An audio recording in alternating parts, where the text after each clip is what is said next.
नाशिक शहराचा आपण स्पेसिफिक विचार करायला गेलं तर आज नाशिक सिटीमध्ये वाढलेलं व्हेकल्स, सेकंडली कन्स्ट्रक्शन डिमॉल्युशन, थर्ड जे काही झाडांचं पोलन ग्रेन्स आहेत ते आता नाशिक हायराइज स्ट्रक्चर्समध्ये आपण आलेलं आहे. आपल्याकडेच एक म्हण आहे, सरकारी कामाने 6 महिने थांब. गणपती शाडू मातीचा बसवणे का गरजेचं आहे हे सगळं आपण एक्सप्लेन केलं आणि उद्गार एकच असतो शेवटी, गणपती बाप्पा मोरया. सिरियसली फटाक्यामुळं फार वाईट घटना म्हणजे होऊ शकतात किंवा हेल्थ इम्पॅक्ट होऊ शकतात. पॉलिटिकल सपोर्टचा प्रॉब्लेम असा होतो सर की मी करतो एवढं आणि मला दाखवायचं एवढं असतं. मोठ्यांना आपण नाही सांगू शकत आणि एका एज नंतर तुम्ही एखाद्याची विचारसरणी नाही बदलू शकत. बऱ्याचदा फाईन लावताना नागरिकांना लावले जातात किंवा त्या विक्रेत्याला लावले जातात. सरकारकडे ते अधिकार नाहीत की आपण ते प्रोडक्शनच बंद केलं पाहिजे. त्याच्यावर मी जास्त भाष्य नाही करू शकत.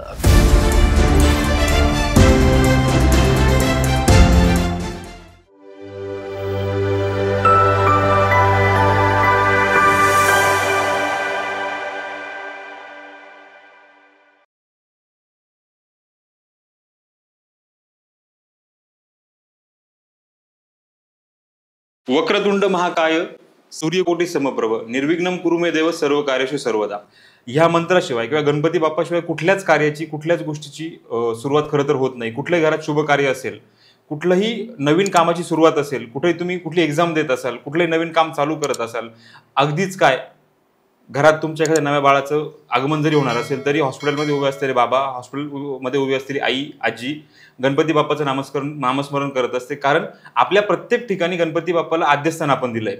सगळ्यात महत्त्वाची गोष्ट तर गणपती बाप्पा हे कलेची पण देवता आहे आणि म्हणूनच आज आपण साधारण 3 दिवस झालेत आपल्या प्रत्येकाच्या घरात गणपती बाप्पा विराजमान झालेत. मनोभावे सर्व पूजा करतायत. घरातलं वातावरण खूप प्रसन्न झालंय, मान्य. परंतु नाशिकमध्ये एक असा उपक्रम केला गेला गणपती बाप्पांच्या संदर्भात जो खरं तर सगळ्या जगाने त्याची दखल घेतली आणि तीच माहिती सर्व तुमच्या सर्वांपर्यंत पोहोचवण्यासाठी आम्ही आज आलेलो आहेत. आज आपल्या व्यासपीठावरती, आपल्या पिक्टोग्राम चावडीवरती असे एक वक्ता आलेले आहेत जे खरं तर फक्त नाशकात नाही तर पूर्ण भारतभर त्यांचं भ्रमण झालंय. पूर्ण भारतभर त्यांनी या गोष्टीसाठी काम केलंय आणि सेंट्रल गव्हर्नमेंट करता काम करत असताना नाशिक मनपाच्या सल्लागारपदी म्हणजे सीपीसीबीच्या नाशिक मनपाच्या सल्लागारपदी जे आता सध्या कार्यरत आहेत असे राहुल बोबे सर आपल्या व्यासपीठावर आहेत. नमस्कार सर. सर्वप्रथम गणपती बाप्पा या संदर्भात तुम्ही जे कार्य करतायत याबद्दल खरं तर मनपूर्वक शुभेच्छा आणि मनपूर्वक आभार तुमचे की तुम्ही हे काम हातात घेतलंय आणि पिक्टोग्राम चावडीवरती तुमचं सहर्ष स्वागत. या सगळ्या प्रश्नांकडे वळण्या अगोदर सर मला तुमचा प्रवास जाणून घ्यायला आवडेल. राहुल बोबे सरांचा नक्की आतापर्यंतचा प्रवास कसा आहे? ॲक्च्युली सुरुवातीला मी लातूर महानगरपालिकेला कन्सल्टंट होतो. तिथं बरेच सॉलिड वेस्टच्या आपण कार्यक्रम केले. सॉलिड वेस्ट मॅनेजमेंट कसं सुधारता येईल आणि कुठलंही वेस्ट मॅनेजमेंट हे सस्टेनेबल असावं असं माझं मत आहे. कारण कुठल्याही सॉलिड वेस्ट कुठल्याही कामाला आपण ज्यावेळेस पैसे देतो त्यावेळेस ते काम पूर्ण नाही होऊ शकत किंवा ते लायबिलिटी नको आहे, ते ॲसेट म्हणून आपण तिथं पाहिलं पाहिजे.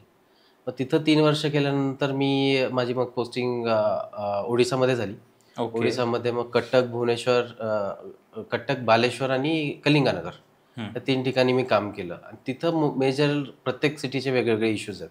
नाशिकचा इश्यू वेगळा आहे, बालेश्वरचा इश्यू वेगळा आहे, कलिंगानगरमध्ये पाणी खूप आहे पण झाडं पण तेवढीच आहेत, त्याच्यामुळं तिथं पोलन ग्रेनचे इश्यूज आहेत. कटक सिटी अशा सेंटर ठिकाणी आहे, दोन्ही साईडला महानदी आणि काठीजोडी नदी, ज्या ड्राय नद्या आहेत वर्षभर, त्यांचं जे विंडमुळं जे वाळू येतं त्याच्यामुळं तिथलं पोल्युशन वाढलेलं आहे.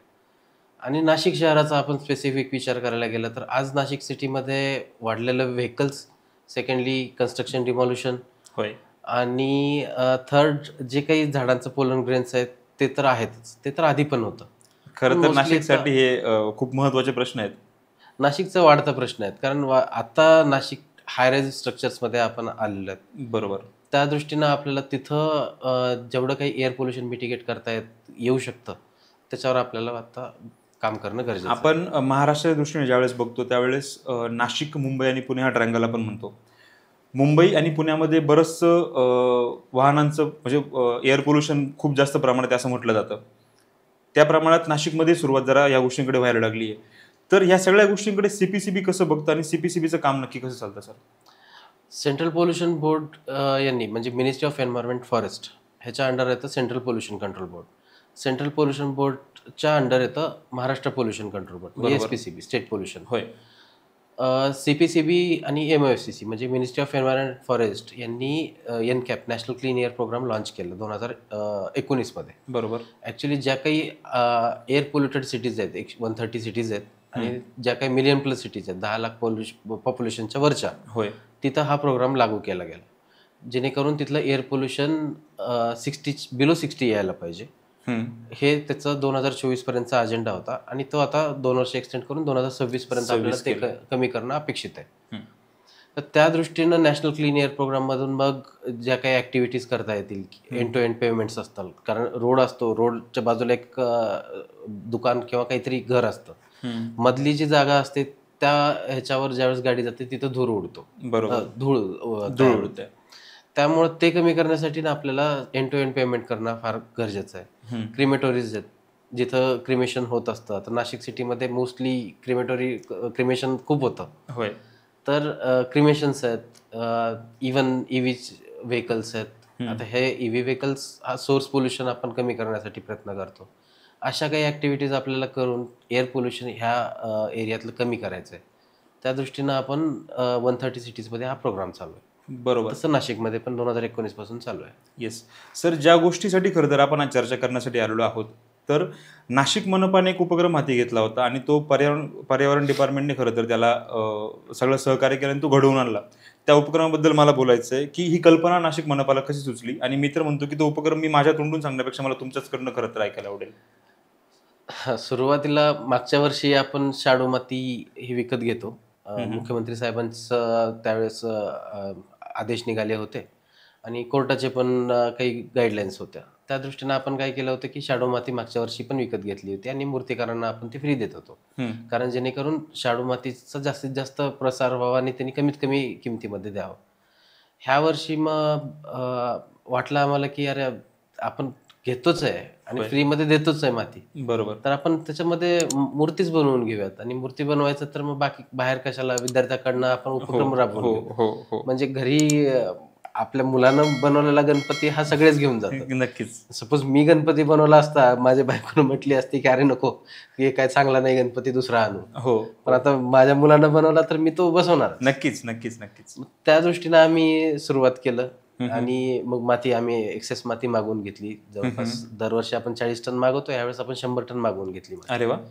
मग टोटल आपल्या ह्या उपक्रमासाठी 40 टन माती आपली युटिलाइज झाली. आणि मग असं झालं की आपण सुरुवातीला मग आता किती माती लागणार आहे याचा अंदाज येत नव्हता, म्हणून आपण गुगल फॉर्म्स केले, त्याच्यामधून रजिस्ट्रेशन घेतले. विद्यार्थी बघता बघता आपले 15,000च्या आसपास विद्यार्थी पोहोचले रजिस्ट्रेशनमध्ये. मग म्हटलं आता आपण जातोच आहे, तर चर्चा आपल्याला ह्या उपक्रमाला गोदावरी इनिशिएटिव्ह यांनी पण मदत केली. मग आता हे आमची सगळी टीम बसल्यानंतर चर्चा झाली की असा एक कर्नाटकमध्ये उपक्रम झाला होता, त्यांचा 3,500चा मूर्ती बनवण्याचा कार्यक्रम झालेला आहे, असं रेकॉर्ड झालेला आहे. चला आपण तर करतोच आहे, तर ते जर मिळालं आपल्याला तर विद्यार्थ्यांना पण प्रोत्साहन मिळालं की आपण ह्या एखाद्या पार्टचा भाग होतो. आणि नाशिक महानगरपालिका एवढं हे करते तर आपल्याला प्रोजेक्ट पण करता येईल, एक देशासमोर पण एक उदाहरण होईल की असं आपण करू शकतो की नाशिकचं नाईक वेगळ्या उंचीवरती आपल्याला. मग त्या दृष्टीने आम्ही हा प्रयत्न सुरू केला. मग तसं बघता बघता मग 15,000 विद्यार्थी झाले. मग आम्ही, आणि खरं तर आम्हाला उशीरच झाला की ह्या सगळ्या ऍक्टिव्हिटीजमध्ये जायला, कारण गिनीजमध्ये पण आम्ही ट्राय केला, पण ते 3 महिन्यापूर्वीची प्रोसिजर सुरू होती. ओके. मग म्हटलं ठीक आहे, आपण इंडिया बुक रेकॉर्डमध्ये आम्ही बऱ्याच ठिकाणी अप्लाय केल्यानंतर आपण झालं ते. आणि होत गेला इव्हेंट तुमच्या सगळ्यांच्या सहकार्यामुळे. आपण ह्या उपक्रमाला सर नाव काय दिलं होतं? आपण ह्या इको बाप्पा म्हणून नाव दिलं होतं. इको बाप्पा. इको बाप्पा, इको म्हणजे एन्व्हायरमेंट फ्रेंडली. होय, इको फ्रेंडली बाप्पा.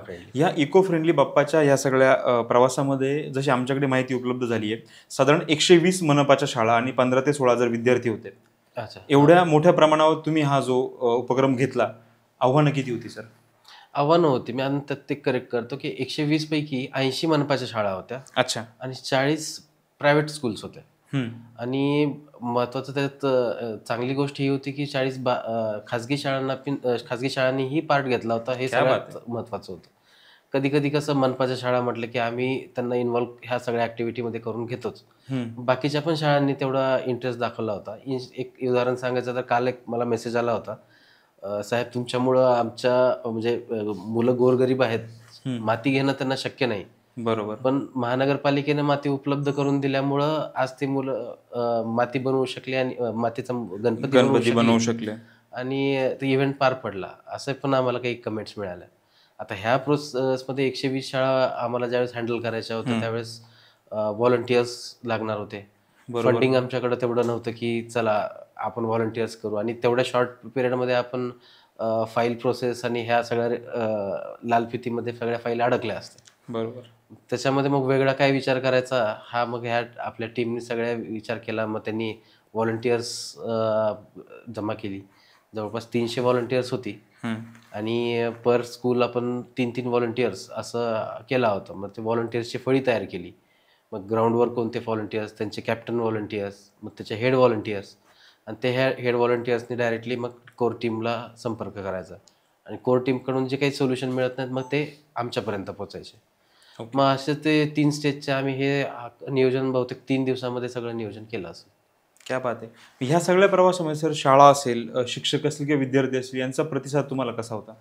हां, त्या प्रतिसादामध्ये आता हे सांगितलंच की काही स्कूल्समध्ये काही विद्यार्थ्यांना माती विकत घेता येत नाही. काही विद्यार्थ्यांनी तो एक आनंदोत्सव म्हणून साजरा केला. त्या एक शाळेमध्ये, मनपा शाळेमध्ये आपण गेलो होतो आनंदवल्लीच्या, तिथं तर पूर्ण शाळावर चिखल झालेला होता आणि मुलांनी अक्षरशः रंगपंचमी खेळल्यासारखं तिथं सेलिब्रेशन, कम्प्लीट सेलिब्रेशन केलं ॲक्च्युली आणि प्रतिसादामध्ये एवढ्या छान मूर्त्या बनवतात.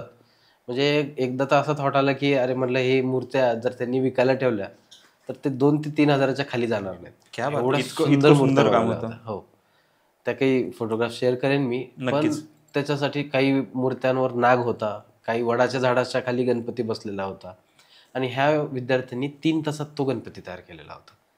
आणि विद्यार्थी मोठे नव्हते, 6वी-7वी मॅक्सिमम. आणि प्री प्रायमरीच्या विद्यार्थ्यांनी छोटे 4 ते 5 इंचाचे गणपती केले असतील. त्या गणपतीला कंपाऊंड वॉल होतं, गणपती तिथं बसला होता, तिथं मग ते गाय होती, मोर होता, सगळे त्या गणपतीच्या आजूबाजूला होते. म्हणजे प्री प्रायमरी स्कूलचे सुद्धा विद्यार्थ्यांनी एवढी कल्पनाशक्ती त्यांची जागरूक आहे. मग एक वाटलं की एक बरं हे वाटलं, ठीक आहे माती आपण केली, सगळं केलं महानगरपालिकेतर्फे, पण त्यांच्यातल्या एक कलागुणांना पण एक प्रोत्साहन मिळालं. दुसरं त्यांच्याकडून हा प्रतिसाद, कारण शाळांनी कुठल्या तरी रेकॉर्डमध्ये काम केलंय हे पण त्यांना एक त्यांच्यासाठी खूप मोठी म्हणजे गोष्ट पार पडली एक, असं सांगू शकतो. बरोबर सर. या गोष्टी म्हणजे हे सगळं सांगत असताना तुम्ही एका गोष्टीचा उल्लेख केला की 120 पैकी साधारण 80 मनपाच्या शाळा होत्या आणि साधारण 40 एक प्रायव्हेट स्कूलने पार्टिसिपेट तिकडे केलं होतं. खूप आनंद आहे सर की प्रायव्हेट स्कूल पण अशा गोष्टीमध्ये पार्टिसिपेट करत आहे. परंतु आपल्याकडे सर एक म्हण आहे, सरकारी कामाने 6 महिने थांब. तुम्ही लालफितींच्या फाईलचा उल्लेख केला, मग कुठेतरी या गोष्टींचा प्रभाव तिकडे होता का की मनपाच्या शाळेतल्या शिक्षकांनी तर सपोर्ट केला नाही केला, नक्की काय प्रकार होता? नाही, सपोर्ट कुठं येतो लालफितीमध्ये, कधी येतं की आपल्या म्हणजे असं काही नाही की लालफितीमध्ये सगळ्याच अडकतील असं, पण ज्यावेळेस फंडिंग असतं ती एक प्रोसेस असते, तो काही तो शासनाचा पैसा असतो, त्या प्रोसेसला आपल्याला थोडासा वेळ लागत असतो. म्हणजे सगळ्या प्रोसेस थ्रू फाईल. तेच म्हटलं ना की सरकारी कामाने 6 महिने थांबते, यासाठीच म्हणतात ना की वेळ लागतो त्या गोष्टींना. हा, वेळ लागतो, पण ते बाय प्रोसेस झालेलं पण ते खूप चांगलं असतं. कारण कसं आहे, तो आज ठीक आहे मी डायरेक्टली एखादी फाईल मंजूर जरी एखाद्यानी आमच्या सरांनी केली, पण उद्या प्रश्न पण त्याला विचारणारे आपणच आहोत ना. बरोबर. त्याच्यामुळे त्या प्रोसेसमध्ये तर आपल्याला जावंच लागणार आहे. त्या प्रोसेसला मग बायपास करून आपल्याला कुठल्या गोष्टी करता येते. व्हॉलंटियर्स आहेत, CSR फंड्स आहेत, आणि उल्लेखनीय हे होतं की याच्यामध्ये मनपा शाळेतले जे टीचर्स, मुख्याध्यापक होते, यांनी एवढा सपोर्ट केला की काही ठिकाणी तेच व्हॉलंटियर्स म्हणून आम्हाला मदतीला आले. सुंदर. या सगळ्या प्रवासामध्ये सर असा एखादा किस्सा, असा एखादा विद्यार्थी, अशी एखादी शाळा जी लक्षात राहिली की त्यांनी खूप सुंदर काहीतरी वेगळं काम केलंय आणि ते मनाला भावलंय? मला जास्त साईट म्हणजे शाळांना व्हिजिट करता आलं नाही, तसं मी 2 व्हिजिट केल्या. एक होती प्रायमरी स्कूल होती, नाव सुद्धा येत नाही लक्षात, पण त्याच्यामध्ये ते प्रायमरी स्कूलचे जे विद्यार्थी होते त्यांनी छोटे छोटे गणपती, त्यांचा एक कलागुणांचा वाटलं. बरोबर. आणि दुसरं आनंदवलीची एक शाळा होती. ओके. त्या शाळेने पण खूप जिथं म्हणजे रंगपंचमीच खेळली गेली म्हटलं. हो, आणि हो, गणपती पण एवढे सुंदर बनवले होते त्यांनी. तर काहीतरी 100-1 गणपती बनवले असतील आणि सगळे 1 फूट 1.5 फूट ह्या साईजचे गणपती. राईट. सर, जेव्हा हा थॉट तुमच्या डोक्यामध्ये आला होता की आपण असं काहीतरी करूया, तुमचे सगळे सहकार्यांनी मिळून सुरुवात जेव्हा केली आणि त्यानंतर जेव्हा हा उपक्रम पूर्णत्वास आला, जेव्हा कळलं की आपली ही नोंद झाली, आपण हा उपक्रम पूर्ण केला किंवा ते टार्गेट पूर्ण केलंय, त्यावेळेसचा आनंद कसा होता? मनात एकच आलं, हे पेपर रे. म्हणजे खरंच इतका आनंद झाला होता. 2 दिवस मी लक्ष देऊ शकलो नव्हतो माझ्या काही कारणामुळं. पण बाकी सगळ्या टीमने एवढं सुंदर ते उपक्रम राबवला होता. व्हॉलंटियर्सला आपण म्हणजे ब्रेकफास्ट, त्यांचं जेवण, त्यांच्या जाण्या-येण्याचा खर्च इथपासून सगळी त्यांनी तयारी केली होती. आणि ज्यावेळेस कळलं की आपण आता हे सक्सेसफुली, महत्त्वाचं काय असतं ह्या कार्यक्रमामध्ये कुठल्या गोष्टीला गालबोट लागू नये. बरोबर. ह्याची आम्हाला जास्त काळजी होती की कुठं काही झालं, काही त्याची आम्ही फार काळजी घेतली होती. ठीक आहे, इव्हेंट तर आता लक्षात आलंच होतं पहिल्या दिवशी की चला आपले 16,000 विद्यार्थी होत आहेत. 16 नाही, जास्तच होणार होते. बरोबर. पण कुठं म्हणजे व्हॉलंटियर्स जाताना काही घडामोड म्हणजे काही घडू नयेत कुणासोबत जाताना येताना वगैरे, ह्याच्या काळजी घेतल्या होत्या. पण ज्यावेळेस कळलं की आपण आता जिंकलो, त्यावेळेस वाटलं की चला आपण म्हणजे एवढ्या दिवसाची मेहनत कुठंतरी कारणी लागलं. त्यावेळेस ते उद्गार काय होते किंवा ते संदेश काय दिला गेला मुलांना की आपण हे सगळं कम्प्लीट केलंय बाबा? आपण कंप्लीट शेवटचा आमचा कार्यक्रम झाला MVP मध्ये. होय. तिथं मग आपण सगळ्यांना म्हणजे विद्यार्थ्यांना संदेश असा की गणपती शाडू मातीचा बसवणे का गरजेचं आहे हे सगळं आपण एक्सप्लेन केलं. बरोबर. आणि उद्गार एकच असतो शेवटी, गणपती बाप्पा मोरया. येस. त्यापुढे दुसरं काही नाहीच आहे खरं तर. त्या असं पुढं जाऊच शकत नव्हतं. प्लास्टर ऑफ पॅरिस आणि शाडूच्या मातीचा जो गणपती, हे जे 2 जे प्रकार आहेत, नक्की प्रकार काय, म्हणजे फरक काय दोघांमध्ये? ऍक्च्युली प्लास्टर ऑफ पॅरिस जे आपण POP म्हणतो, प्लास्टर ऑफ पॅरिसचा गणपती आता फरक, जेन्युइन फरक हा म्हणायला गेलं की प्लास्टर ऑफ पॅरिस डिग्रेड लवकर होत नाही आणि शाडू मातीचा गणपती लवकर डिझॉल्व्ह होतो पाण्यामध्ये. प्लास्टर ऑफ पॅरिसच्या मूर्त्या एकतर तुम्ही डिझॉल्व्ह ज्यावेळेस होतात त्या नदीपात्रात काही ठिकाणी जातात, तर नदीपात्र आपले त्याचे झरे आहेत जे आहेत तिथं जर ते ब्लॉक होऊन जातात. जिथं जिथं सपोज नदीला कुठं ओबडधबड असेल तिथं त्या मूर्त्याचं सगळं हे होतं, कलेक्शन म्हणजे कलेक्ट होतं आणि तिथं तुम्ही एक डॅम बनवून टाकतात आणि तो जो पॉन्ड तयार होतो तो पॉन्ड, त्या पॉन्डमुळं नद्या क्लीन होत नाहीत. बरोबर. नदीची एक सेल्फ क्लिनिंग कॅपॅसिटी असते. 1.5 ते 2 किलोमीटर आसपास नदी जर वाहिली आपली, ऑटोमॅटिकली ती नदी क्लीन होत असते. पण आपण हे जे बॅरियर्स, आपण मॅनमेड बॅरियर्स तयार केल्यानंतर अशा घटना घडतात. त्याच्यामुळे नदी ही प्रदूषित तर होतेच, प्लस आता ह्या मूर्त्याचं जर आपण ह्याच्यामध्ये कुंडामध्ये आर्टिफिशियल पॉन्ड्समध्ये जर विघटन करायचं म्हणलं तर ते तर 1 दिवसात होत नाही. त्याच्यामुळं मग शाडू मातीच्या गणपतीकडं जास्त कल वाढावा हाच प्रयत्न असतो. ज्यावेळेस तुम्ही हा उपक्रम सुरू केला आणि तुम्हाला असा अंदाज आला की आपण ते सक्सेसफुली कम्प्लीट करतोय, तुम्हाला काही म्हणजे अगोदर गोष्टी कळल्या असतीलच, परंतु जेव्हा पालकांना आणि विद्यार्थ्यांना याचं अनाउन्समेंट झालं की आपण आपली नोंद ह्या रेकॉर्ड करता झाली आहे, तर त्यावेळेस त्यांच्या प्रतिक्रिया किंवा त्यांचा हर्षोल्लास कसा होता? काही पालक पण भेटली मला आणि काही स्कूल टीचर्स पण त्या संदर्भात माझी चर्चा झाली. त्यांचं म्हणणं एवढंच होतं की म्हणजे टिपिकली मनपा शाळा मी जास्त फोकस करेन त्याच्यामध्ये, ज्या म्हणजे एकदम मुलं फार ह्याच्यातून येतात, ज्यांना म्हणजे कुठलं अवेअरनेस नसतं किंवा त्यांना एक्सपोजर नसतं. बरोबर. आपल्या पाल्यांना अशा रेकॉर्डमध्ये काम केलं, ते म्हटले की म्हणजे ते म्हणजे ऑब्व्हियसली आनंदी झालेच होते, पण त्या कुठल्या तरी रेकॉर्डमध्ये त्या मुलाचं नाव तिथं नोंदवलं गेलंय, हा खूप मोठा त्यांच्यासाठी आनंदाचा क्षण. खरं तर ही गोष्ट सांगताना तुमच्याकडे शब्द कमी पडतात असं लागतं, म्हणजे तुम्हालाच किती आनंद झाला तो त्यातून कळतोय. पर्यावरणपूरक गणेश उत्सव यापुढे चालण्यासाठी आपण काही उपक्रम हाती घेतोय का, किंवा ते अवेअरनेस कसं करतोय पुढे? पर्यावरणपूरक गणेश उत्सवच नाही, सगळेच उत्सव आपण त्याच्या दृष्टीनं पार पाडायला पाहिजे असं माझी अपेक्षा आहे. कारण आता पुढे येणारी आपली दिवाळी आहे. बरोबर. आता दिवाळीचा सण हा दिव्यांचा सण आहे. बरोबर. मान्य आहे, फटाके वाजवावं का न वाजवावं ह्याच्यावर जास्त आपण नाही बोलू शकत. तो खरं तर वेगळा डिबेटचा विषय, आपण Debateचा त्याकरता विषय. पुन्हा कधीतरी भेटूया. आज आपण फक्त गणपतीवरती फोकस करू. पण सिरियसली फटाक्यामुळं फार म्हणजे वाईट घटना म्हणजे होय, होऊ शकतात होय. किंवा हेल्थ इम्पॅक्ट होऊ शकतात. हम्म, मी एक तुम्हाला उदाहरण देतो आणि तो माझ्याकडे डेटा आहे. हम्म, गेल्या वर्षीचं मी अनालिसिस केलं पूर्ण एअर पोल्युशनचं. हम्म. आपलं जनरली 60च्या वर एक थोडं ते न्यूमरिकली सांगतो म्हणजे तुमच्या लक्षात येईल. 60च्या खाली AQI हा चांगला असतो. म्हणजे PM10 म्हणजे धुळीचे कण जे असतात ते. ओके. 60च्या खाली हा आपला चांगला असतो. हम्म, हम्म. 60 ते 100 मॉडरेट म्हणजे आपण थोडंसं सस्टेन होऊ शकतो. 100च्या वर गेले की काही अस्थमा पेशंटला त्रास होऊ शकतो. बरोबर. 100 ते 200 मध्ये. 200च्या वर गेले की ते क्रिटिकलमध्ये जातं आणि 300च्या वर हे आपण इमर्जन्सी म्हणून डिक्लेअर करण्यासाठी आपल्याला हा प्रोटोकॉल आहे. त्याला ग्रॅप म्हणतात. ग्रेडेड रिस्पॉन्स ॲक्शन प्लॅन असतो. ओके. दिवाळीमध्ये दिवाळीच्या लक्ष्मीपूजनच्या दिवशी रात्री 10 ते सकाळी रात्री 1 वाजेपर्यंत पहाटे 1 वाजेपर्यंत एअर पोल्युशनची लेवल आपली 999 होती नाशिकमध्ये. नाशिकमध्ये. म्हणजे खरं तर आमच्यासारख्या सामान्य प्रेक्षकांना म्हणजे तुम्ही या तिथं- गोष्टी माहीतच नाहीयेत. आम्ही फक्त आनंद घेतो, फटाके फोडतो आणि मजा करतो. खरं तर तो फटाका, धूर आणि त्या पैसा ऍक्च्युली आम्ही जाळत असतो त्यावेळेस.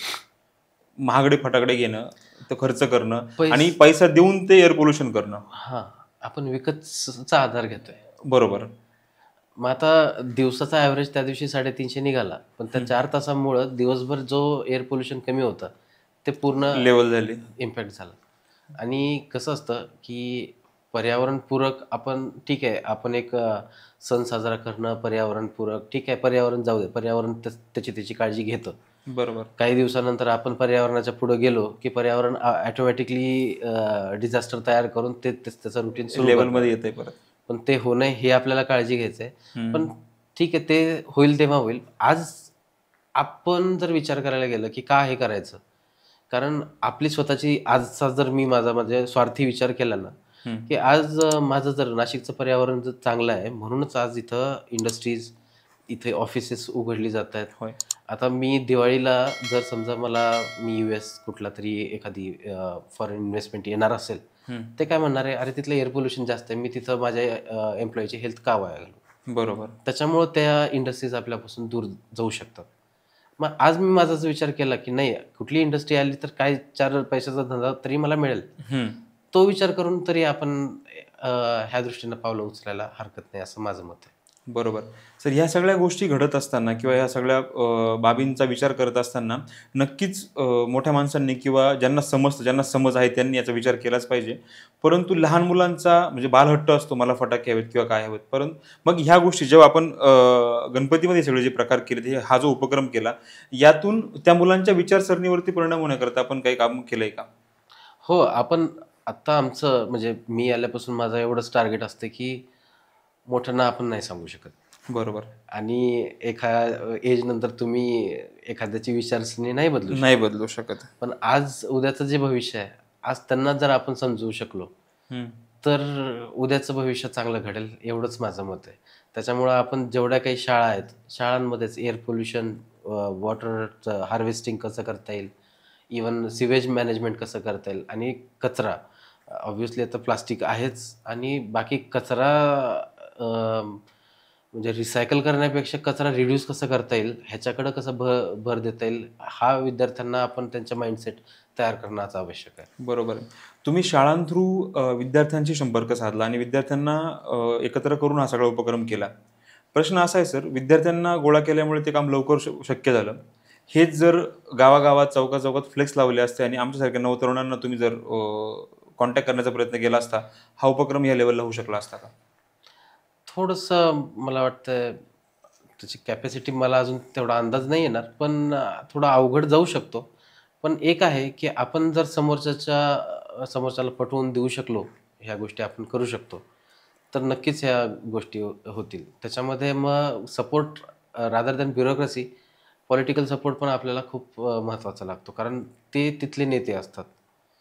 पॉलिटिकल सपोर्टचा प्रॉब्लेम असा होतो सर की मी करतो एवढं आणि मला दाखवायचं एवढं असतं. म्हणजे आता मागे आम्ही जेव्हा आमच्या मागच्या एका पॉडकास्टमध्ये आमच्या एका भगिनी आमच्याकडे आल्या होत्या, अश्विनी राणे म्हणून, त्यांनी एक वाक्य वापरलं होतं सर की 1 केळं द्यायचं आणि 40 लोकांनी फोटो काढायचे.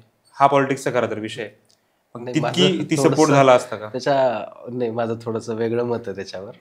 मी जेवढं म्हणजे त्यांच्यासोबत काम केले, ॲक्च्युली पॉलिटिशियन्स असं हे नाही आहेत, राजकारण त्यांच्या त्यांच्या जागी राहिलं, पण नेते असतात ना, त्यांना ॲक्च्युली काहीतरी काम त्यांच्या टेन्युअरमध्ये करायचं असतं, कारण त्यांच्याकडे लिमिटेड टाईम आहे. त्या लिमिटेड टाईममध्ये त्यांना खरंच काहीतरी करून दाखवायचं असतं, पण सगळ्या गोष्टी तिथं जुळवून येणं हे फार अवघड असतं. कारण जनतेचे प्रश्नही सोडवायचे आहेत आणि नवीन उपक्रम पण करून दाखवायचा आहे. आणि नवीन उपक्रम करायचा म्हटला, की त्याला थोडेसे हर्डल्स येणारच. कारण एक गोष्ट एक आमचे IAS मित्र आहेत त्यांनी सांगितली होती. अ, मागं एक एका मुख्यमंत्र्यांना मर्सिडीज घ्यायची होती. मग भारतात पहिल्यांदाच मर्सिडीजचं एक शोरूम उघडलं होतं मुंबईमध्ये. बरोबर. पण त्यांना ते 3 कोटेशन मिळाले नाहीत, त्याच्यामुळे ते मर्सिडीज घेऊ शकले नाहीत. मग आता ही प्रोसिजर आहे. मुख्यमंत्र्यांना सुद्धा जर 3 कोटेशन नाही मिळाले तर गाडी घेता येत नाही. त्याच्यामुळं असं नाही की त्यांना काही करून दाखवायचं नाही. करून दाखवायचं असतं, पण ह्या सगळ्या गोष्टी लिमिटेशन येतात ना. आज आपण एवढ्या फास्टली ग्रो होतोय की अ, म्हणजे कप आता प्रिंटेड कप आपल्याला सगळ्यांना द्यायचं. एक उदाहरण घ्यायचं. हा प्रिंटेड कप एकच जण तयार करत असेल तर आपल्याला नाही करता येणार ते. बरोबर. पण त्यांना ते इनोव्हेटिव्ह करायचंय, पण ते मार्ग शोधणं तेवढं गरजेचं आहे. तुम्ही खूप सुंदर पद्धतीने खरं तर हा प्रश्न हाताळलाय. म्हणजे आनंद आहे या गोष्टीचा, की इतके सुज्ञान लोक मनपाने बसवले, त्याचा खरंच आनंद आहे. सर, ही गोष्ट अशी पण आहे, की राजकारण करता करता त्यांनी समाजकारण करावं, ही फक्त एक जनता म्हणून आमची अपेक्षा आहे, फोर्स कुठलाही नाही. आपण पुन्हा आपल्या प्रश्नाकडे वळूया. एका दिवशी 120 शाळांवरती हे सगळं जे व्यवस्थापन केलं, तर ते कसं नक्की हँडल केलं तो प्रकार? सुरुवातीला 2 दिवस तर आमचा हाच प्रश्नच आम्हाला पडला होता, की ठीक आहे 120 झालेत, 16,000 विद्यार्थी झालेत, पण त्यांच्यापर्यंत पोहोचायचं कसं? आणि सगळ्यात महत्त्वाचं प्रेशर होतं शाडू माती. शाडू माती आम्हाला थोडीशी उशिरा मिळाली. पण आता शाडू माती पोचवायची कशी आणि प्रत्येक विद्यार्थ्यांना ती पोचली पाहिजे. ठीक आहे, काही ठिकाणी थोडी कमी पडली असेल, काही ठिकाणी थोडी जास्तच गेली. पण त्याचं नियोजन पहिल्यांदा लावावं लागलं. प्रत्येक ठिकाणी आमचे सगळे मुलं स्वतः काही देऊन आली, काही भाड्याने टेम्पो घेतली, काही आई-दादा करत आम्ही ते सहकार्य मिळवलं. सहकार्य मिळवून केलं काम. पण पुढं मग आता व्हॉलंटियर्स. मग व्हॉलंटियर्स किती येतील आणि किती नाही हा पण डाऊट होता. मग व्हॉलंटियर्स पण वेळेवर आली. अ, हे करताना आम्हाला अडचणी इथं आल्या, की व्हॉलंटियर्सचं नियोजन करणं. म्हणजे कोणाला कुठली शाळा द्यायची, कशी द्यायची, त्याचं फॉर्मॅट कसा बनवायचा. कारण 1-2 माणसं आम्हाला कंटिन्युअसली कॉम्प्युटरवर ठेवावं लागायची, की त्यांची एक्सेल शीट्स बनवा, नावं बनवा. प्रत्येकांना टी-शर्ट्स द्यायची, त्यांची वेगळ्या साईजेस होत्या. बरोबर. प्रत्येकांना ब्रेकफास्ट तो वेळेत पोहोचायला पाहिजे. मग प्रत्येकांना लंच बॉक्सेस द्यायचे होते आणि प्रत्येकजण पाऊस होता महत्त्वाचा. त्या पावसाच्या ड्युरेशनमध्ये तो तिथं पोहोचेल का नाही? कारण बऱ्याच चांदशी वगैरे एरियाची एक्झॅक्ट मला नाही नावं सांगता येणार, पण खूप लांबची शाळा होत्या. पण तिथं तरी पोहोचतील का नाही, त्यांचं नियोजन कसं करायचं? बसेस सिटी लिंकच्या आपल्याला कशा अवेलेबल करता येतील? आणि सुट्ट्या 2 दिवसमध्ये आल्यामुळे शनिवार, रविवारची, त्यामध्ये पुन्हा त्या प्रोसिजर, मान्यता ह्या त्या गोष्टी आम्हाला घेणं फार म्हणजे ते खूप टीडियस जॉब होता. बरोबर. वरुण राजाचा वर्षा होत असताना आणि ह्या सगळ्या मुलांना एकत्र करून ती सगळी कामं करून घेत असताना किंवा ते गणपती बनवत असताना साधारण तुम्ही असं म्हणता की 15 ते 16,000 विद्यार्थी तिकडे होते. जरी ते विखुरलेले असेल शाळानुसार, परंतु मग त्या ठिकाणी शिस्त आणि सुरक्षेचं नक्की आपण काय प्रयोजन केलं होतं? त्याच्यामध्ये आपण खरं तर ही जबाबदारी त्या शाळांवर पोहोचवली होती आणि एक स्टँडर्ड ऑपरेटिंग प्रोसिजर आम्ही तयार करून घेतली होती, की त्या स्टँडर्ड ऑपरेटिंग प्रोसिजरमध्ये आपण एवढं सांगितलं होतं, की माती म्हणजे सुरुवातीपासून, की माती भिजवायची कशी, त्या मातीचा गणपती कसा बनवायचा, त्याच्यासाठी काही ऑनलाईन प्रशिक्षण देता येतं का, ते प्रशिक्षण दिलं. प्रशिक्षकही पोहोचवले. व्हॉलंटियर्स आणि शाळाचे जे काही कोऑर्डिनेटर्स होते त्यांना सांगितलं होतं, की माती म्हणजे हातं आधी कसे धुवायचे, नंतर धुणं, पुन्हा ते कपडे कुठले यूज करायचे, ह्याचा एक स्टँडर्ड ऑपरेटिंग प्रोसिजर आपण तयार केली होती त्यांच्यासाठी. म्हणजे हेल्थवर एकतर पहिला इम्पॅक्ट होऊ नये बरोबर. आणि दुसरं ॲक्सिडेंटल काही गोष्टी घडू नये.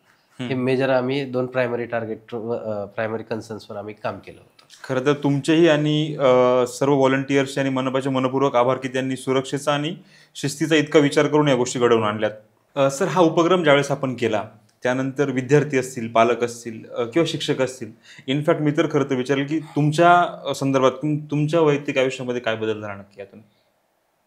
यातून तेच आपण जे सुरुवातीला बोललो की विद्यार्थ्यांमध्ये किंवा लहान मुलांमध्ये हे पर्यावरणपूरक हा उद्देश जो त्यांचे माइंडसेट तयार करायचा आहे, तिथं मला खूप बरं वाटलं की आज विद्यार्थी एवढे छान छान मूर्त्या बनवत होत्या की त्यांनी स्वतःच्या मूर्त्या म्हणजे त्याचं कमर्शियल करू शकतात इथपर्यंत त्यांची कॅपॅसिटी होती. होय. आणि आज त्यांच्या पालकांनाही कदाचित किंवा शाळांमध्ये पण कळू शकेल की हा विद्यार्थ्याला आपण एका लेवल म्हणजे ह्या म्हणजे मूर्ती बनवण्याच्या लेवलमध्ये कुठंतरी आपण त्या स्पर्धात्मक गोष्टीमध्ये पण भाग घेऊ शकतील ते. तर बरोबर. हे एक झालं आणि एक मोठा उपक्रम ज्यावेळेस राबवला जातो, त्या उपक्रमात कसा भाग घ्यायचा, हे तर त्यांचं झालं. पण मला एक त्याच्यातून एक अनुभव चांगला आला, की ह्या सगळ्या व्हॉलंटियर्स आणि आमची जी टीम होती, ह्यांच्यासोबत काम करताना ऑर्गनाइज्डली काम कसं करायचं आणि कुठं-कुठं लॅकुनाज आहेत त्याचे, ह्याचा एक खूप मोठा अनुभव मला मिळाला इथं. नक्कीच. सर, नाशिक मनपा असेल किंवा नाशिक जिल्हा प्रशासन असेल यांनी हा सगळा जो उपक्रम जो केला, खरं तर आदर्शवत उपक्रम हा झालेला आहे. आणि जर इतर जिल्ह्यांनी समजा नाशिक मनपाकडे जर मागणी केली, की बाबा आमच्या जिल्ह्यात आम्हाला असे उपक्रम राबवायचे आहेत, तर त्यावेळेस तुमचं त्यांना मार्गदर्शन कसं असेल? मला वाटतं की ह्याच्यावर थोडंसं आम्ही फ्री झालो ह्या सगळ्यातनं, की आम्ही एक स्टँडर्ड ऑपरेटिंग प्रोसिजरच आणि प्रोसिजर काय करायची सुरुवातीपासून ते शेवटपर्यंत, हे एक बुकलेट, कॉफी टेबल बुकच तयार करायचा आमचा एक अजेंडा आहे. आणि सेकंडली ह्या उपक्रमाला कुठेतरी स्टेट लेव्हलला रिकग्निशन मिळावं अशी इच्छा आहे. तसंही आम्ही पर्यावरण विभागाला कळवेल. पण तसे कलेक्टर सरांकडेही आम्ही एक अपील करणार आहे, की हा पालिकेतर्फे झाला, पालिका पुरता, हा ला आपल्याला कसं ह्याच्यामध्ये जिल्हा लेव्हलला कसं जिल्हा काम लेव्हलला करता येईल? कसं करता येईल, ह्याच्यासाठी आम्ही नेक्स्ट इयर प्रयत्न करायचा माझा माझा जेन्युइनली प्रयत्न आहे. नक्कीच तुमचा तो प्रयत्न सफल हो आणि त्या प्रयत्नामध्ये पिक्टोग्राम चावडी तुमच्या नक्कीच सोबत असेल. त्यासाठी जर आमच्याकडनं काही मदत लागली तर आम्ही नेहमी तुमच्या सोबत असू. नक्की. सर, एक प्रश्न असा विचारायचा आहे, की ह्या सगळ्या उपक्रमामध्ये शाडूची माती तुम्हाला गव्हर्नमेंटने पुरवली किंवा व्हॉलंटिअर सगळे अवेलेबल झालेत. अशा कुठल्या एन-जी-ओ आहेत का ज्यांनी तुम्हाला सहकार्य केलं या गोष्टीमध्ये? अ, आहेत, पण एक्झॅक्टली आता त्याच्यावर मला नाही सांगता येणार नावं त्यांची. बरोबर. नाशिक म्हटलं की नाशिक आणि कुंभमेळा एक समीकरण आहे, कारण दर 12 वर्षांनी नाशिकमध्ये कुंभमेळा येत असतो. नाशिकच्या म्हणजे नाशिक मनपाच्या ह्या यशानंतर पुढचं जे मेन टार्गेट आहे, कुंभमेळा, जिथे माझा कुंभमेळा माझी जबाबदारी असं एक टॅगलाईनसह नाशिक मनपाने बरीचशी कामंही केली आहेत. हरित कुंभ वगैरे या गोष्टींमध्ये. तर पर्यावरण विभाग या गोष्टी करता, कुंभमेळा करता कसं बघताय? अ, तुर्तास हा विषय पर्यावरण विभागाकडं आपल्याकडं म्हणजे नाही, हा हँडल महाराष्ट्र पोल्युशन कंट्रोल बोर्डकडं त्या लेवलला हँडल होतो. त्याच्यामुळं अजून पालिकाच्या बाबतीत मी नाही सांगू शकत त्याच्यावर काय आता. सपोज सपोज म्हणतो प्रश्न विचारतानाच, की जर समजा ही कामं तुमच्या अंडर आलीत, नाशिक मनपाच्या अंडर आली, तर त्यावेळेस प्लास्टिकचं जे प्रदूषण आहे, मनपा म्हणजे कुंभमेळ्याच्या वेळेस जे सगळं कचरा वगैरे होतो, या गोष्टींकडे तुम्ही कसं बघाल? ॲक्च्युली प्लास्टिक प्रदूषण आणि ह्याच्यावर आपला घनकचरा विभाग इफेक्टिव्हली काम करतं. आणि प्लास्टिकच्या रिलेटेड आपण एक असं आहे, की प्लास्टिकला पर्याय उपलब्ध करून दिल्याशिवाय अबंडंटली तुम्ही प्लास्टिकचं नाहीच म्हणजे बंद करू शकत. म्हणजे कापडी पिशवी ₹5 ला विका, पण आज 10 पिशव्या माझ्याकडे झाली तर कुठंतरी खिशात, गाडीत कुठंतरी पिशवी असेल किंवा 10 पिशव्या माझ्याकडे आल्या आणि आज तुमच्याकडे भाजी घेताना पिशवी नसेल, राहू दे माझ्याकडची घे. असा बरोबर. शेजारी एकमेकाला बोलू शकतील. हे जोपर्यंत आपण तिथपर्यंत जाणार नाही, तोपर्यंत प्लास्टिकची पिशवी बंद होणार नाही. आणि व्यापाऱ्यांचंही अवघड काय होतं, की ज्यावेळेस आपण विकत घ्यायला जातो काही भाजी आणि प्लास्टिकची पिशवी नसेल, तर त्यांचं तो जो घेणार आहे तो म्हणतो, जाऊ दे तुझ्याकडे नाही, त्याच्याकडे प्लास्टिकची पिशवी आहे, मी त्याच्याकडून भाजी विकत घेईन. ही बरोबर. कुठेतरी मेंटॅलिटी आपली बदलायची पाहिजे. आणि कुंभमेळ्याच्या दृष्टीनं आपल्याला ह्याच्यामध्ये असं करता येऊ शकतं, की जेवढं कापडी पिशव्या किंवा त्या दृष्टीनं आपण जेवढे पावलं उचलू, ते आपल्याला बेनिफिशियल पडू शकतं. एक सरकारी अधिकारी म्हणून तुम्हाला सर आवर्जून हा प्रश्न मला विचारायला आवडेल. प्रत्येक वेळी असं होतं, की नागरिकांनी समजून घ्यावं, नागरिकांनी या गोष्टी वापरणं चालू करावं, नागरिकांनी त्याचा विचार करावा. बऱ्याचदा फाईन लावताना नागरिकांना लावले जातात किंवा त्या विक्रेत्याला लावले जातात. मग सरकारकडे ते अधिकार नाहीत, की आपण ते प्रोडक्शनच बंद केलं पाहिजे. तो जेन्युइनली सगळीकडून सगळ्याच केलेला प्रश्न हाच विचारला जातो. आम्ही आम्ही म्हणजे मी ज्यावेळेस काही म्हणजे ओडिसामध्ये असतानाही अशा प्लास्टिकच्या कारवाया व्हायच्या. ते म्हणायचे, "तुम्ही आम्हाला दंड लावण्यापेक्षा सोर्स का बंद करत नाही?" बरोबर. ॲक्च्युली ना प्लास्टिकची पिशवी ही 10x10च्या रूममध्ये तयार होते. एक छोटे 2-4 ग्रॅन्युअल्स घेतलात आणि ग्रॅन्युअल्सला फक्त एक बबल केलं की प्लास्टिकची पिशवी तयार होते. आता हा एक चोरीचा व्यवसाय झाल्यासारखं झालाय आणि हा तुम्ही प्रत्येक घर नाही शोधू शकत. आणि तिथं 100च्या प्लास्टिकच्या पिशव्या तयार झाल्या की त्या एका छोट्याशा बॅगमधून कुणीही स्कूटी थ्रू विकून येऊ शकतं तिथल्या तिथं. त्याच्यामुळे सोर्स ट्रॅप करणं, सोर्सवर चालूच आहे कारवाई. सोर्सला म्हणजे सिंगल यूज प्लास्टिकचं कुठलंही प्रोडक्शन आता आपल्याला म्हणजे बंदच करायचं हे कंपल्सरी आहे आणि ते करतात ते. त्याच्यासाठी म्हणजे रेड्स होतात वगैरे सगळ्या गोष्टी इन प्रोसिजर ज्या आहेत त्या सगळ्या होतात. पण ज्या आता छोट्याशा रूममध्ये तयार झालं तर तुम्ही कसं प्रूव्ह करणार की हे प्लास्टिक तिथं तयार होतं? सोर्स फाइंड करणं फार अवघड जात आहे. त्याच्यामुळं आपण वापरावर जास्तीत जास्त बंदी करू शकतो हे प्रयत्न चालू आहेत. आणि दंड हा फार मी तर म्हणतो त्या फारानं म्हणजे दंड आकारणी हे चुकीचंच होतं. पण कसं होतं की जनावरं ज्यावेळेस प्लास्टिक खातात ना, आज ॲव्हरेज प्रत्येक जनावरांच्या पोटामध्ये 1.5 किलो प्लास्टिक मिळतं. मिळतंय. आता हे आपणच तयार केलेलं प्लास्टिक आणि आपणच ज्या म्हणजे जनावरांना आपण ज्या देव समान मानतो, तिथं आपण जर त्यांना प्लास्टिक खाऊ घालतो हे थोडं चुकीचं आपणच वाटून घ्यायला पाहिजे.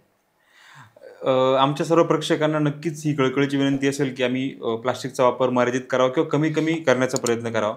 परंतु गणपती बाप्पालाही कळकळीची विनंती असेल की त्यांनी सरकारला ती सद्बुद्धी द्यावी की ते सोर्स त्यांना लवकर सापडावेत. कारण कुठलीच गोष्ट अशक्य नसते, फक्त तुम्ही करणार की नाही हा प्रश्न असतो. हरित नाशिक सुंदर नाशिक शहर आपण जे म्हणतो, या संदर्भात आपण काही उपक्रम राबवतोय का? हरित नाशिक आता ह्याच्यात 2 पार्ट मला करायला आवडेल की हरित नाशिक आणि सुंदर नाशिक. बरोबर. हरित नाशिकमध्ये आपण 1,00,000 झाडं लावण्याचं उद्दिष्ट महानगरपालिकेनं ह्या वर्षी ठेवलेलं आहे. होय. त्याच्यापैकी मोस्टली 27,000-28,000 झाडं कदाचित लावलीत लावली गेलीत. हां. सेकंडली आपण रोड साईड प्लांटेशनवर जास्त भर दिलेला आहे ह्या नॅशनल क्लीन एअर प्रोग्राममधूनच.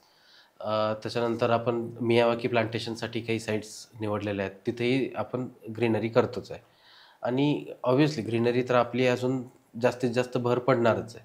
सेकंडली स्वच्छ नाशिकमध्ये आपण हा कचरा रस्त्यावर न पडणं बरोबर. ह्याच्यासाठी काही उपाययोजना आता मेकॅनिकल स्वीपर्स आहेत. हम्म. आता हा पण भाग आहे की झडवाई ज्या हातानं मॅन्युअली केली जाते त्याच्याऐवजी मेकॅनिकल स्वीपर का घ्यावं किंवा तो पण ह्याचा विषय होऊ शकतो. पण आपण जिथं जिथं 4 लेन रोड्स आहेत आणि रोड सेंटरला जो तुमचा डिवायडर असतो होय. तिथं जी धूळ असते तिथं कचरा असतो तो उचलण्यासाठी आपल्याला मोस्टली मेकॅनिकल स्वीपर्स फार मदत करू शकतात. मदत करतो. कारण झडवाई आपण केली की तिथं त्यांच्या हेल्थ इम्पॅक्ट होणार. त्यांची धूळ त्यांच्या शरीरात जाऊ शकते. त्याच्यामुळे मेकॅनिकल स्वीपर आणि त्याची तुमची कॅपॅसिटी पण वाढून जाते. आज 2,000 किलोमीटरचे रस्ते सिटीमध्ये आहेत आपल्या. बरोबर. तेवढे ठीक त्याच्यापैकी 500 ते 600 किलोमीटर आपले 4 लेनिंग्स आहेत. हम्म. तेवढे जर आपल्याला कव्हर करायचे तर आपण मेकॅनिकल स्वीपरचा वापर जास्तीत जास्त वाढवतोय. त्याच्यानंतर road cleaner, fog canon machines, त्याच्या लिटर पिकर्स अशा काही गोष्टी ज्या मेकॅनिकली आपल्याला करता येतील त्याच्यावर भर टाकून स्वच्छ नाशिक ह्याच्याबद्दल प्रयत्न करतोच आहे. आणि जेवढा सोर्स कचऱ्याचा म्हणजे कचरा रिड्यूस करण्यावर जास्त आपण आता भर देतोय. बाकी सेग्रिगेशन प्रोसेसिंग प्लांट आपला फार चांगला आहे. इवन मी म्हणेन भारतात आपला सगळ्यात बेस्ट प्लांट असू क्या बात शकतो. आहे. कारण आपल्याकडे प्लास्टिकपासून आपण ऑइलही तयार करतो, डिझेल तयार करतो आणि ही कदाचित नागरिकांनाही माहिती बऱ्याच नसेल. लोकांना माहित नाही. खरं तर तुमच्या माध्यमातून आम्हाला माहित झालं तर खूप बरं होईल. आपण तिथं जो कचरा जातो त्या 10 टन प्लास्टिक आपलं आहे. तर 10 टन प्लास्टिकमधून आपण त्याच्यापासून डिझेल तयार करतो आणि त्या डिझेल आणि जी मेलेली जनावरं असतात त्यांचं जे विघटन करायचं आहे आपल्याला, बरोबर. त्याला कॅरकॅस मॅनेजमेंट म्हणतात. त्या जनावरांना ज्यावेळेस आपल्याला दहन करायचं असतं, इन्सिनरेशन करायचं असतं, तर हे डिझेल आपण त्यांना तिथं वापरून त्यांचं दहन केलं जातं. म्हणजे त्याच्यासाठी एकतर एनर्जी आपली कमीत कमी खर्च झाली. बरोबर. एअर पोल्युशन युनिट बसवल्यामुळे तिथं वायू प्रदूषण कमी झालं आणि जे ओला कचरा असतो त्याच्यातून जे घाण पाणी येतं बऱ्याच दिवसात पाणी साठून त्याला लिचेट म्हणतात. लिचेट प्लस ओला कचरा ह्याच्यापासून आपण तिथं 30 M³ एवढा 30,000 लिटर एवढा मिथेन आपण तिथं जनरेट करतो आणि त्याच्यापासून तिथे इलेक्ट्रिसिटी जनरेट होते आणि तेच त्या प्लांटला इलेक्ट्रिसिटी प्रोव्हाइड करण्यासाठी मदत केली जाते. सुंदर. सर, येणाऱ्या 1.5 ते 2 वर्षामध्ये जो नाशिकमध्ये कुंभमेळा होणार आहे, आत्ताचं नाशिकचं प्रदूषण, मग ते घन असेल किंवा वायू असेल, पुढच्या 1.5-2 वर्षामध्ये साधारण आलेख तुम्ही कसा बघताय? माझा प्रेडिक्शन तर हे आहे की आपण जेवढे काही आपण आत्ता कामं केलेली आहेत 2 ते 4 वर्षांमध्ये, नाशिकचं एअर पोल्युशन जास्त वाढलेलं नाही. आपण त्याच लेवलवर आहोत आणि हा आलेख मलाही वाटते की तोच समांतरच राहण्याचे चान्सेस आहेत. वाढणार नाही याच्यावर महानगरपालिकेने खूप दक्षता घेतलेली आहे. पण कमी होण्याकडं, कारण आपण डेव्हलपिंग सिटी आहेत. कमी होण्याकडं बरोबर. मला नाही वाटत की आपण कमीकडं जाऊ शकतो. कारण एकतर विकास चालू असताना दोन्ही गोष्टी टॅकल होणं फार हेक्टिक असतं आणि तुम्ही हेअरलाईनवर चालत असता. कुठेतरी कल जातोच थोडा. होय. पण वाढणार नाही एवढं नक्की आहे, पण स्टॅग्नंट राहील एवढं शुअर्ड आहे. कुंभमेळ्याच्या दृष्टीने सर बरेचसे स्टार्टअप्स आता सुरू होत आहेत. असे काही पर्यावरणपूरक स्टार्टअप आहेत का ज्यांना मनपा सपोर्ट करते किंवा मनपा त्यांना सपोर्ट करण्याकरता पुढाकार घेते? हो, त्याच्यावर मी जास्त नाही सांगू शकणार, पण माझ्या एक ऐकण्यात काल परवा आलं होतं की एन-जी-ओ थ्रू स्टार्टअप आहे एक, हं. जे काही निर्माल्य असतं, फुलं वगैरे असतात देवाची, हं. त्यांच्यापासून ते अगरबत्ती बनवतात.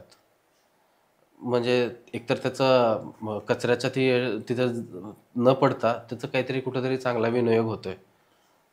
अशा काही आहेत स्टार्टअप्स, पण एक्झॅक्टली अजून त्या नाही, मला नाही सांगता येणार. बऱ्याचशा सर स्वयंसेवी संस्था असतात किंवा विद्यार्थी जे व्हॉलंटिअर म्हणून काम करतात या गोष्टींसाठी. तर यांना मनपा कसं सपोर्ट करतं? ह्यांना आपण 2 गोष्टींनी सपोर्ट करतो. एकतर आपण त्यांना पर्यावरण दूत म्हणून त्यांचं रिकग्निशन करतो. सेकंडली एकतर सर्टिफिकेट, मोमेंटोज आणि ज्या काही नवीन ॲक्टिव्हिटीज ज्या मनपामार्फत होणार आहेत, हं. त्याच्यामध्ये आपण त्यांना इन्क्लूड करून घेतो आणि ऑब्व्हियसली भविष्यामध्ये एक leadership skills, other management skills ह्या आपण त्यांच्या डेव्हलप करण्यावर थोडासा भर देतो. बरोबर. सर, पर्यावरणपूरक कुंभमेळा हा नाशिकला ग्लोबल ग्रीन सिटी म्हणून रिकॉग्निशन मिळावं याकरता आपण काही करतोय का? नाही, तुर्तास तरी आपण आमच्या विभागामार्फत तसं काही नाही आहे, पण अजून गाईडलाईन्स त्याच्या तयार व्हायच्या. ओके. प्लास्टिक फ्री कुंभमेळा होण्यासाठी किंवा नाशिकचं नाव त्या प्रकारे घेतलं जावं याकरता असे काही संदेश पोहोचवण्याकरता मनपा किंवा आपलं जे पी आर टीम आहे ते काही काम करतंय का? हो, आता प्लास्टिकच्या संदर्भात आपण पेपर, जाहिरात, बॅनर हे तर आपल्या रेग्युलर ॲक्टिव्हिटी चालू असतातच. पण त्याच्यामध्ये आपण मागे एक आजी आल्या होत्या, काही एन-जी-ओज आल्या होत्या. त्या स्वतःहून कापडी पिशव्या लोकांना देतात. आता प्लास्टिकचा भाग झाला. सिंगल यूज प्लास्टिक आहे, त्याच्यावरही आपल्याला कसं टॅकल करता येईल. इव्हन महानगरपालिकेतर्फे आपण स्टीलचे भांडे किंवा हे कसं आपल्याला प्रयोजन करता येईल ह्याच्यावर सुद्धा आपला प्रयत्न चालू आहे. म्हणजे प्लास्टिक फ्री कुंभमेळा करायचा 99% आपण अचीव्ह करू शकू, असं एक माझं मत आहे.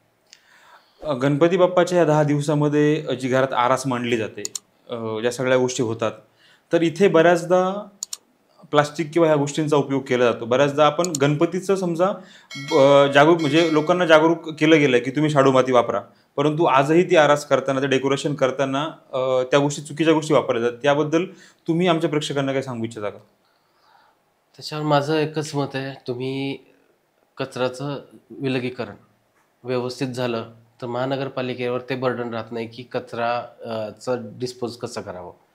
सपोज आरास आहे, आरासमध्ये तुम्ही फळं मांडतो आपण, केळी वगैरे किंवा नैवेद्य असतं. आता एक उदाहरण देतो. मी पाहिलेलं उदाहरण आहे ते जिवंत, की ज्यावेळेस लातूरमध्ये काम करत होतो मी आणि तिथं काम करताना कचरा होता आणि एक कचऱ्याची पिशवी होती आणि तो नेमका ते मला आणि नजरेस पडलं. कितीही झालं तरी कचरा मॅन्युअली सेग्रेगेट करावाच लागतो बरोबर. शेवटी. पण ज्यावेळेस कचऱ्याची एखादी कॅरी बॅगची आपली छोटी पिशवी आहे, त्या पिशवी आली, त्या पिशवीमध्ये अन्नपदार्थ होतं, वेस्ट, प्लास्टिक वगैरे पण होतं आणि सॅनिटरी नॅपकिन्स पण होते. बरोबर. ते पिशवीमध्ये होते. पिशवी चांगली 2 गाठी बांधलेल्या होत्या, म्हणजे कुणी ओपनही करू शकत नाही. बरं. आणि तो कचरा आला, तिथून गाडीत आला, गाडीतून तिथपर्यंत आला, प्रोसेसिंग प्लांटवर आला, पुन्हा त्या बेवर आला आणि तो कचरा ज्यावेळेस बाजूला किती उघडला तुम्ही गेला. PPE किट द्या लोकांना, लातूरसारख्या ठिकाणी टेम्परेचर 40 डिग्री 38 डिग्री टेम्परेचर असतं. त्या पत्र्याच्या शेडमध्ये तुम्हाला काम करायचं असतं. ते पण माणसं आहेत काम करणारी. त्या स्वच्छताताईंना प्लास्टिकची पिशवी ओपन करावी लागली. त्याच्यामधून त्यांना प्लास्टिक वेगळं करावं लागलं, अन्न वेगळं करावं लागतं आणि सॅनिटरी नॅपकिन वेगळं करावं लागतं. म्हणजे इमॅजिन करा, हे 2 दिवस तुम्ही कचरा तिथं पोचायला, तिच्या हातात पोचायला तेवढा वेळ लागला. त्या 2 दिवसात त्या अन्नपदार्थाचं काय झालं असेल, त्या सॅनिटरी नॅपकिनवरच्या बायोमेडिकल वेस्टचं काय झालं असेल आणि त्या प्लास्टिकसोबत ते कसं चिटकलं असेल. आणि ते सगळं त्या ताईंना वेगळं करायचं आणि ते वेगळं नाही केलं तर त्यांचा तिकडं पगार कट होणार. त्या भीतीनं तिला करावंच लागणार होतं. करावंच लागणार. आणि त्या ताईंचं बाळ रडत होतं. अरे बापरे. त्यांच्या हातात ग्लोव्ज होते, मास्क होता, सगळं होतं. पण 38 डिग्री टेम्परेचरमध्ये रबरी ग्लोव्ज घालून, मास्क घालून आपण 1 तास बसून दाखवावं आणि त्याच्यामध्ये ते सगळं काढून त्या ताईंना ते बाळाला पण ते रडत होतं. का रडत होतं? ते कुठं जाऊ नये म्हणून तिकडं पण पळत जायचं होतं. म्हणून मला हे वाटतं की ह्युमॅनिटेरियन कंडिशनच्या आपण चाललोय कुठं? की माणुसकी जपणं हा एक महत्त्वाचा विषय असतो. आपल्याला वाटतं कचरा आहे, टाका, द्या टाकून. हा विषय तिथं नाही थांबत. तिथं पण एक माणुसकी आपल्याला जपायला पाहिजे. माणुसकीच्या नात्यानं का होईना आपण सेग्रिगेशन कचऱ्याचं करायला पाहिजे, हे माझं मत आहे. माझी आरास असते, त्या आरासमध्ये जर तुम्ही वेगवेगळं केलात काही गोष्टी, प्लास्टिक वेगळं करून द्या, अन्नपदार्थ वेगळं करून द्या आणि जे जे मेडिकली ही किंवा काय अशा गोष्टी असतात, थर्माकोल वगैरे असतात, त्या वेगळे करून द्या. म्हणजे तिथं त्यांना सेग्रिगेट करायला सोपं होईल आणि ज्या त्या गोष्टी जिथे जिथे विल्हेवाट लावून जाईल तिची आपोआप.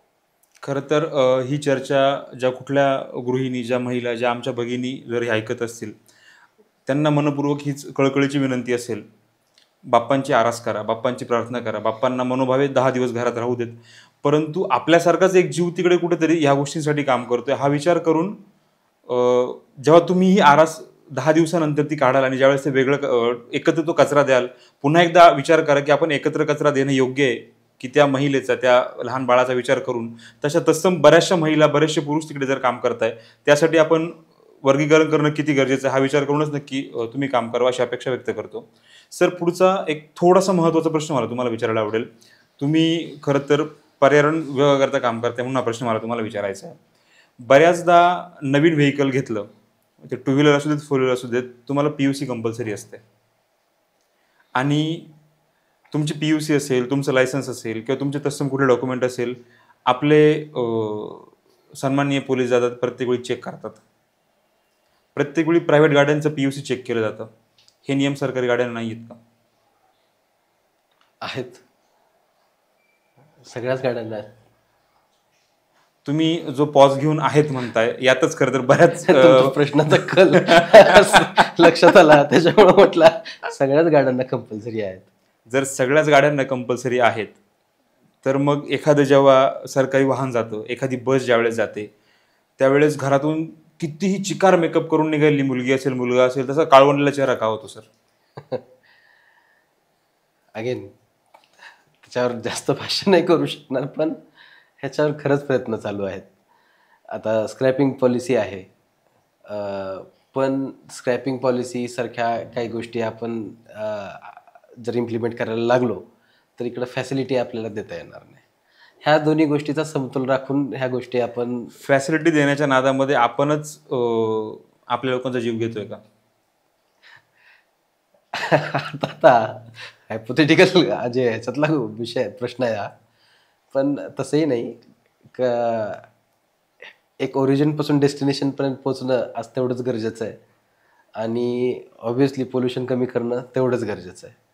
पण दोन्हीच्या मधली लाईन काढताना मी तेच म्हटले, हेअरलाईन आहे की कधी विकासाकडे गेलं तर प्रदूषण हे होऊ शकतो आणि कधी प्रदूषणाकडे बघितलं तर विकासाला आपल्याला मात द्यावं लागते. पण दोन्हीचा मध्य साधूनच आपल्याला ह्या गोष्टी कराव्या लागणार. खरं तर हा प्रश्न तुमच्याकरता नाहीच आहे सर. मला तुमच्याकडनं एक माणूस म्हणून पण त्याचं उत्तर हवंय आणि एक अधिकारी म्हणून पण उत्तर हवंय. हे प्रश्नाचं उत्तर मी नागरिक म्हणूनच देऊ शकतो. हा, कारण पोलीस दादा ज्यावेळेस गाडी अडवतात त्यावेळेस ते सगळ्यात पहिले तुम्हाला लायसन आणि PUC विचारतात.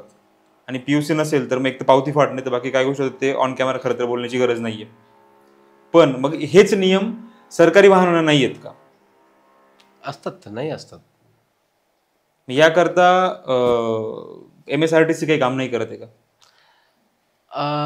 नाही, ऍक्च्युली ते माझी ऑथॉरिटी डेफिनेटली तुमची ऑथॉरिटी नाही, परंतु एक नागरिक म्हणून कळकळीने मी हा प्रश्न, खरं तर मी जनतेलाही हा प्रश्न विचारतोय, जेही आमचे प्रेक्षक हे जर बघत असतील आणि म्हणजे बाप्पाच्या कृपेने जर कुणी त्या डिपार्टमेंटचे अधिकारी बघत असतील तर कृपया कमेंटमध्ये तर त्याची उत्तर कळवा. तुम्हाला ते गरजेचं नाही वाटत का? आहे, ऑब्व्हियसली गरजेचं आहे. तेच म्हणतोय अजून एक ते हेअरलाईन आहे, विकास आणि पर्यावरण. खरं तर गणपती बाप्पाच्या निमित्ताने तुम्ही आमच्या पिक्टोग्राम चावडीवरती आलात, इतकी सुंदर प्रकारे आम्हाला या सगळ्या गोष्टी समजावून सांगितल्यात आणि पुन्हा एकदा आपल्या मूळ उद्देशाकडे वळूया. तुम्ही इतका सुंदर जो उपक्रम केलात, खरं तर त्याबद्दल तुमचे नाशिक मनपाचे आणि तुमचे सगळे व्हॉलंटियर्स आहेत त्यांचे सगळ्यांचे मनपूर्वक आभार. जाता जाता एकच अपेक्षा व्यक्त करेल की असे पुन्हा पुन्हा उपक्रम घेऊन येत राहा आणि नाशिकला अजून उंचीवरती घेऊन पुढे जात राहा. त्यानिमित्ताने पुन्हा आम्हाला भेटत राहा. नक्की. आणि त्यात एक मला ॲड करायला आवडेल, आपण प्रदूषण हे पूर्णतः कमी नाही करू शकत. आज आपण ठीक आहे, एका गोष्टीवरून दुसऱ्या गोष्टीला रिप्लेसमेंट करतो, दुसऱ्या गोष्टीवरून तिसऱ्या गोष्टीला रिप्लेसमेंट करतो, पण आपण 100पासून 80, 80पासून 60 असंच येऊ शकतो. आपण डायरेक्ट 100 to 0 असं जर करायला गेलो तर मग सगळा केओस तयार होईल. त्याच्यामुळं आपण पर्यावरणपूरक POP पासून शाडू मातीपासून पुन्हा अजून खाली यायचं आहे. 100% शाडू माती आपल्याला पर्यावरणपूरक असं म्हणता येणार नाही भविष्यात. ह्याच्यावर सुद्धा आपण एक दिवशी डिबेटला बसू. नक्कीच. शाडू मातीचा गणपती हा पर्यावरणपूरक आहे का? कारण आपण कसं आहे की एक रिसोर्स एका ठिकाणाहून दुसऱ्या ठिकाणाहून हलवतो, त्यावेळेस त्या निसर्गाचा थोडा बहुत आपल्याकडून ऱ्हास होतोच. मग शाडू माती 40 टन मी नाशिकमध्ये आणली, काहीतरी कुठेतरी लॉस आणि ऱ्हास झालेला आहे.